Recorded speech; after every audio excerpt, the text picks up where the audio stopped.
Since hindi kasama ni Kim Joo sa Taiwan ang kanyang rumored boyfriend at co-star na si Paolo Avellino, ang aktor kayang nagpadala ng isang magandang flower arrangement na nahagip ng mga fans sa ilang video na kumalat online. Pinusuan naman ng mga netizens ang sweet gesture na yun ni Paolo.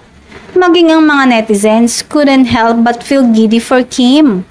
Pwede ring sabihing pagbati ang mga bulaklak na yon dahil kahit hindi nanalo ay panalo na dahil sa pagiging nominado umano nito. Maaalalang ipinangalandakan ni Paolo sa social media ang pagkamis niya kay Kim noong nasa Taiwan ito. At ngayon naman ay tila hindi naman sila nagpang-abot dahil kasalukuyang nasa isang event si Paolo sa Davao.